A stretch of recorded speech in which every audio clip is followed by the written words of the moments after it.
ఓం సాయిరామ్ సమర్థ సద్గురు శ్రీ సాయినాథ్ మహారాజ్కి జై. సాయి భక్తులందరికీ కూడా నా నమస్కారం అండి. అందరూ ఎలా ఉన్నారు? ఆ సాయినాథుని కృపా కటాక్షాలు మన అందరిపైన ఉండాలని మనస్ఫూర్తిగా కోరుకుంటున్నాను. ఇక ఈరోజు వీడియోలో బాబా గారు ఏం చెప్పబోతున్నారు అన్నది విందాం రండి. ఈరోజు బాబా గారు మనకి చెప్పబోతున్న మాట ఏంటి అంటే, అసలు సందేశం ఏంటి అంటే గనక, తల్లి వెంటనే ఈరోజు నువ్వు 7 వారాల వెంకన్నని తాకు.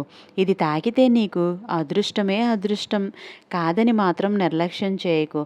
తల్లి కంటపడిన లోపే నువ్వు ఇది చూస్తే నీ జీవితంలో అద్భుతం జరుగుతుందమ్మా అని చెప్పి ఏదో తెలియని సందేశంతో ఈరోజు బాబాగారు మన ముందుకైతే వచ్చారండి.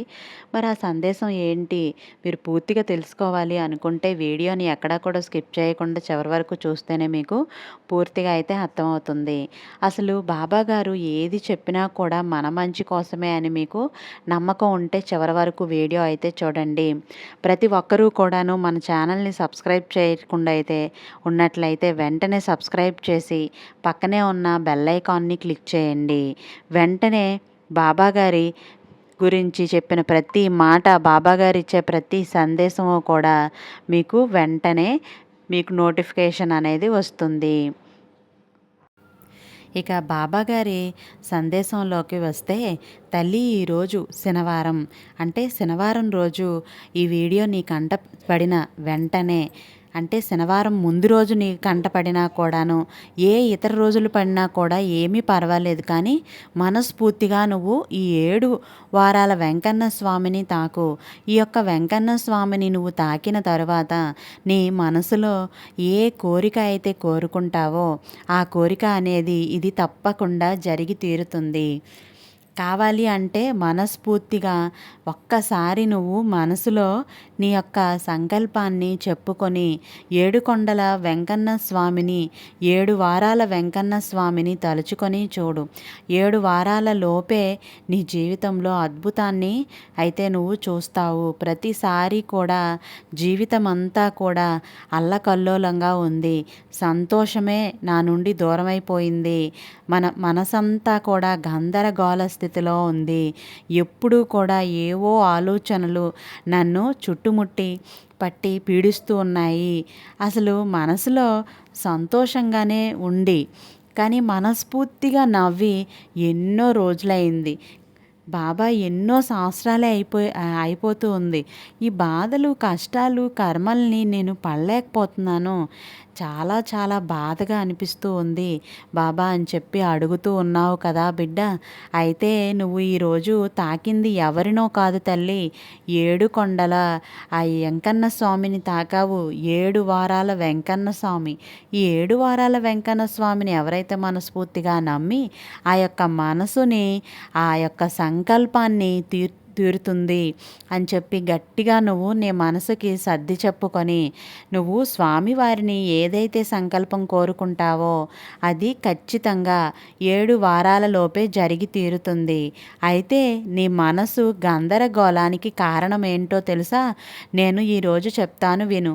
ఈ చిన్న కథ ద్వారా, ఈ చిన్న కథని నువ్వు జాగ్రత్తగా వింటే అసలు నీ జీవితంలో ఏం జరుగుతుంది, నువ్వు ఎప్పుడూ కూడా మనశ్శాంతి లేకుండా ఉండటానికి కారణం ఎవరు, నీవు గందరగోళ స్థితిలో ఉండి మనస్ఫూర్తిగా సంతోషంగా నవ్వుతూ ఎందుకు బ్రతకలేకపోతున్నావు, ఇదంతా కూడా నీకు అర్థం కావాలి అంటే ఈ కథని నువ్వు చివరి వరకు విని తీరాలి. అనగనగా ఒక ఊరిలో ఒక అబ్బాయి ఉన్నాడనమాట. ఆ అబ్బాయికి దాదాపు 24 ఏళ్ళు 25 ఏళ్ళు ఉంటాయన్నమాట. ఆ వయసులో ఉన్న వారికి చాలా కోపం, ఆవేశం అనేవి తరచూ వస్తూనే ఉంటాయి. కానీ అందరికంటే కొంచెం భిన్నంగా ఈ అబ్బాయికి ఎక్కువగా కోపం, ఆవేశం అనేవి చీటికి మాటికి చుట్టాల్లాగా వచ్చిపోతూ ఉంటే కోపం, ఆవేశం కాదు, ఎప్పుడూ కూడా అంటి పెట్టుకొని ఉండే కోపం, ఆవేశం అన్నమాట. మరి ఈ కోపం, ఆవేశం ఉన్నవారి దగ్గరికి ఎవరైనా వస్తారా? ఎవరైనా పలకరిస్తారా? ఎవరైనా వచ్చి మాట్లాడతారా? బుస్సుమ లెగుస్తూ ఉంటే ఎవరైనా దగ్గరికి వస్తారా? తిడుతూ ఉన్నప్పుడు అబ్బో వీడి జోలికి వెళ్ళకూడదు, వీడి దగ్గరికి వెళ్తే ఏదో ఒకటి తిడతాడు, అరుస్తాడు, మనకు అవసరమా అని చెప్పి ఎవరికి వారు కూడా ఆ అబ్బాయికి దూరంగా ఉండటం మొదలు పెడతారు. ఇక బంధువులు దూరమయ్యారు, స్నేహితులు దూరమయ్యారు, అందరూ దూరమవుతూనే ఉన్నారు. ఇంట్లో వాళ్ళు కూడా సరిగ్గా పలకరించడం కూడా మానేశారు. ఇతడి యొక్క కోపం వల్ల, ఆవేశం వల్ల అతనికి ఒకరోజు అనిపిస్తుంది అనమాట, ఏంటబ్బా నేను చాలా ఒంటరిగా ఉంటున్నాను, నాతో ఎవరు కూడా సరిగా మాట్లాడడం లేదు, మనసంతా కూడా బాధగా అనిపిస్తుంది, మనసంతా కూడా కష్టంగా అనిపిస్తుంది, నా మనసు ప్రశాంతంగా ఉండటం లేదు, దీనికి కారణం నా కోపం, నా యొక్క ఆవేశమేనా అని చెప్పి ఆలోచించుకొని ఒకరోజు ఆ ఊరిలో ఉన్న ఒక ఆశ్రమం దగ్గరికి అయితే వెళ్ళి గురువు గారి దగ్గర అయితే కలుద్దామని వెళ్తాడనమాట. ఆ గురువుగారికి అతని యొక్క బలం ఏంటి, అతని యొక్క బలహీనత ఏంటి అన్నీ కూడా చెప్తాడనమాట. అప్పుడు గురువు ఏమని చెప్తాడంటే కనుక, నువ్వు ఇంతమంది మనుషుల మధ్య ఉంటున్నావు కదా, కొంతమంది వ్యక్తిత్వాలు అనేవి నీకు నచ్చుతాయో నచ్చవో, వారి వల్ల నీకు కోపం వస్తుంది, కాబట్టి నువ్వు ధ్యానం చేసుకో నాయనా అని చెప్పి చెప్తాడనమాట.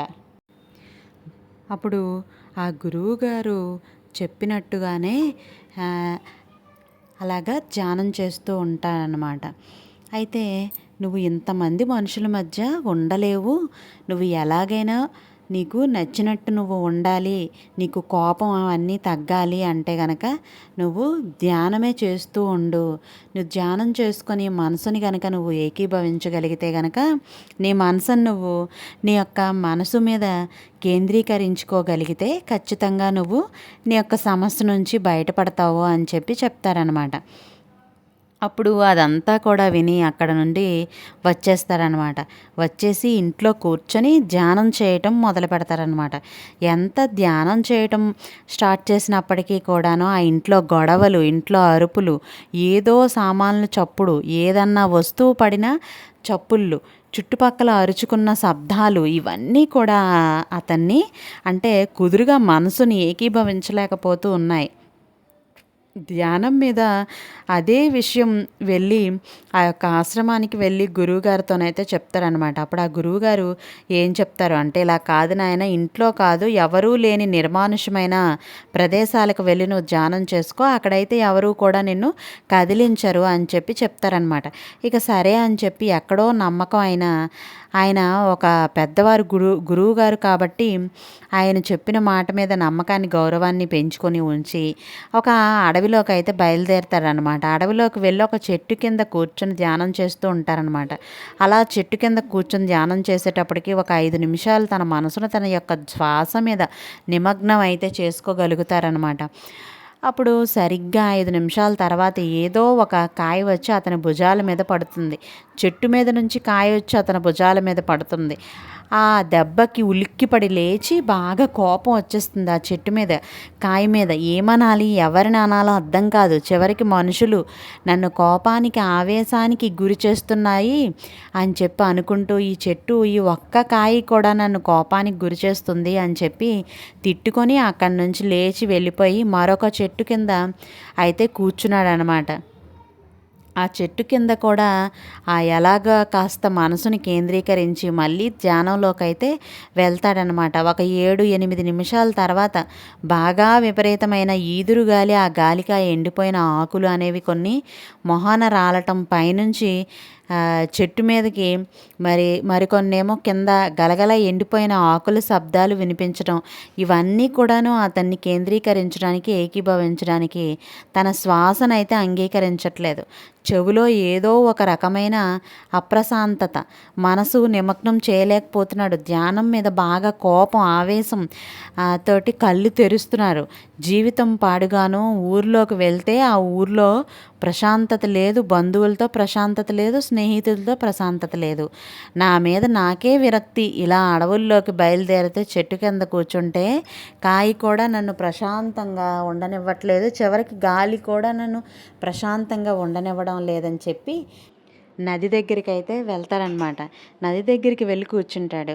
ఈ నది దగ్గర కూర్చుంటేనైనా నాకు ఈ యొక్క ప్రశాంతకరమైన ఈ యొక్క జలపాతాల దానికైనా నాకు మనసు శాంతింపజేస్తుందేమో అని చెప్పి అనుకొని అక్కడ ధ్యానంలో కూర్చుంటాడనమాట.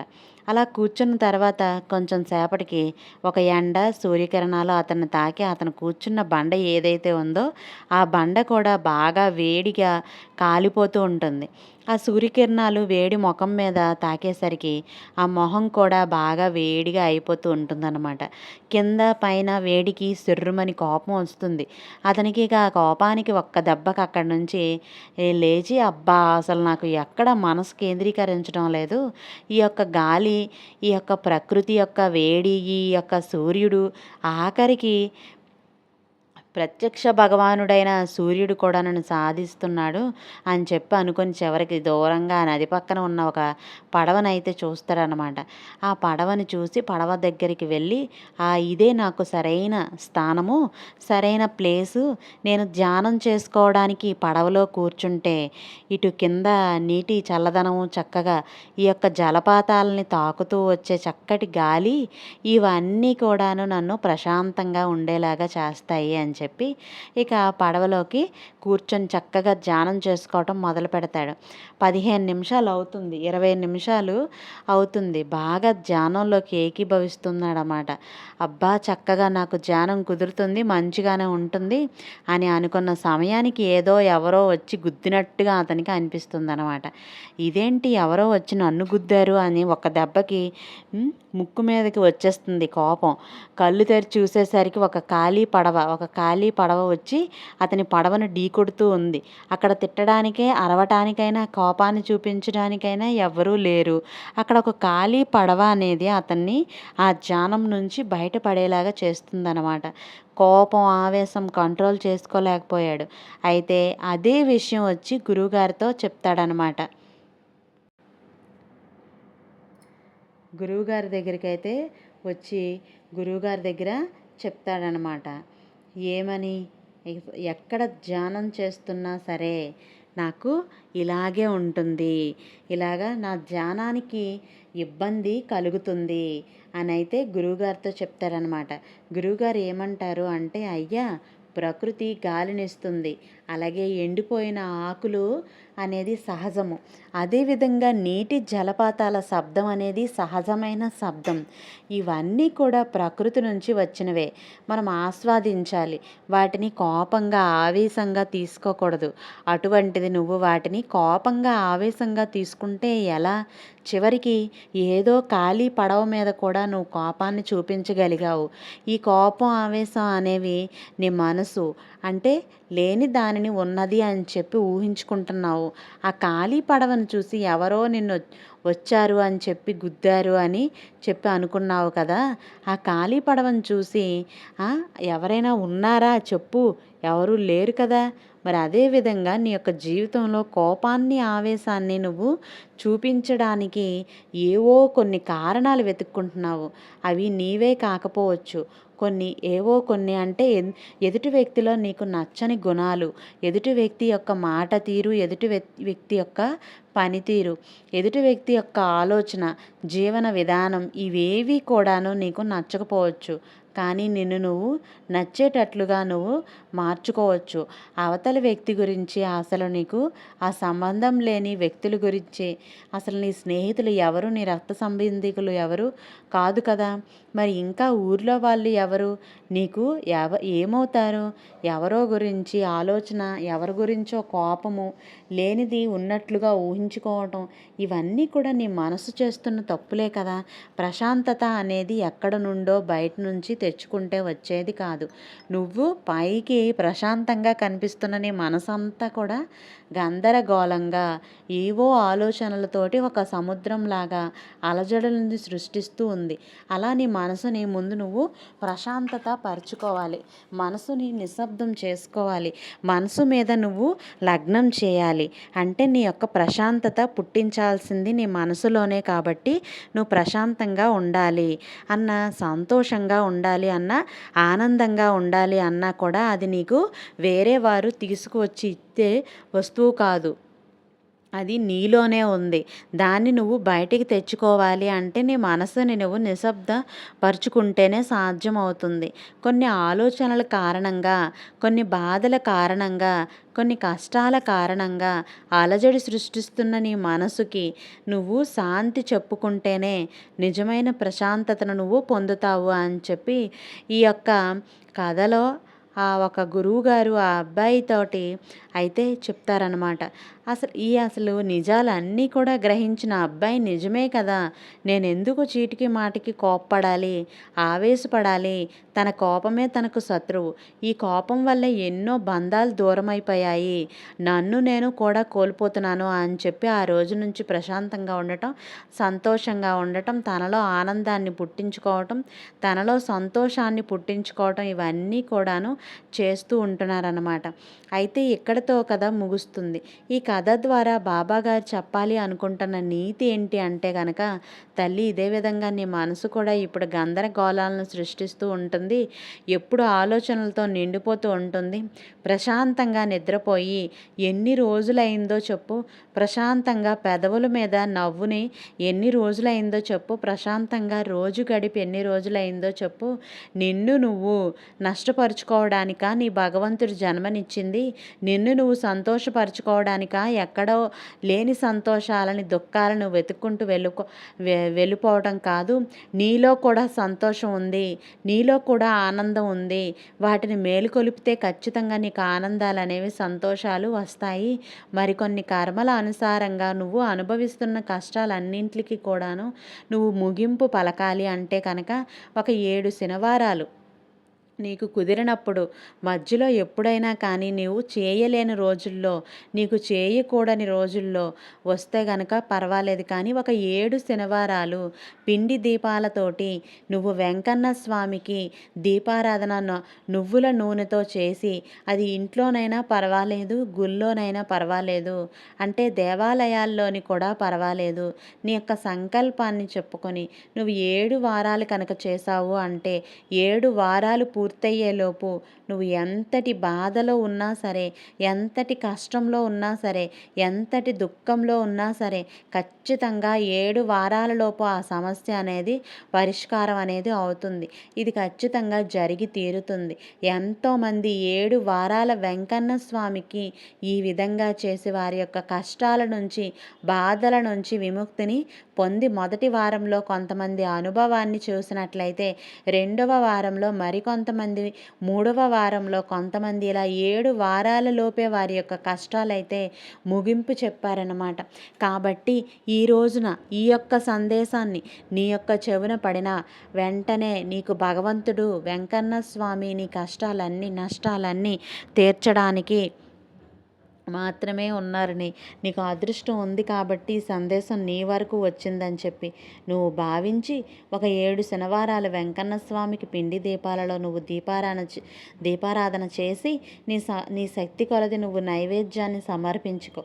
ఈ ఒక్కరోజు ఒంటిపూట భోజనం చేసి అల్పాహారం తీసుకుని కింద పడుకునే ప్రయత్నం చేయి. ఒకవేళ నీ వల్ల కాదు అనుకుంటే నువ్వు మంచం మీద కూడా పడుకోవచ్చు, ఎటువంటి సమస్య అయినా లేదు. కానీ నువ్వు మనసులో భగవంతుని మీద నమ్మకాన్ని ఉంచి ఆ యొక్క సంకల్పం తప్పకుండా నెరవేరుతుందని చెప్పి నువ్వు అనుకుంటే ఖచ్చితంగా అది నెరవేరి తీరుతుంది.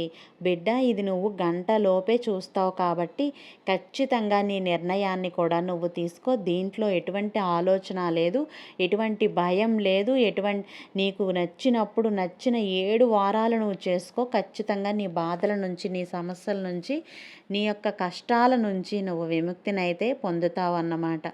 ఈలోపు మనసుని నిదానపరుచుకో, శాంతపరుచుకో. శాంత ప్రశాంతత అనేవి నీ మనసులోని ఉన్నాయి. కష్టాలు, నష్ట కష్టాలు ప్రతి మనిషి జీవితంలో ఉంటూనే ఉంటాయి. వాటన్నింటినీ కూడా ఒక్కొక్కట గట్టెక్కించుకొని జీవితాన్ని ఆనందంగా ఆస్వాదించడం నేర్చుకోవాలి. అప్పుడే అసలైన జీవితానికి నిజమైన అర్థం అనేది ఏర్పడుతుంది. అర్థమైంది కదా తల్లి. ఈరోజు బాబాగారు మనకు చాలా చక్కటి సందేశాన్నయితే అందించారండి. మరి ఈ సందేశం ఎంతో గొప్ప అంతర్యం అయితే ఉంది. మనం అర్థం చేసుకోవాలే కానీ, మరి ఈ సందేశంలో ఉండే అంతర్యం అనేది మీ అందరికీ కూడా నచ్చింది, అర్థమైంది కాబట్టి ప్రతి ఒక్కరూ కూడాను మీ ఫ్రెండ్స్‌కి, అలాగే మీ బంధువులకి షేర్ చేయండి. ఇంత మంచి సందేశాన్ని మరికొందరి బాబా భక్తులకి ఈ వీడియో చేరాలి అంటే లైక్ అయితే చేయండి. రేపటి సందేశంతో మళ్ళీ కలుద్దాం. సర్వేజన సుఖినో భవంతు. Thank you for watching.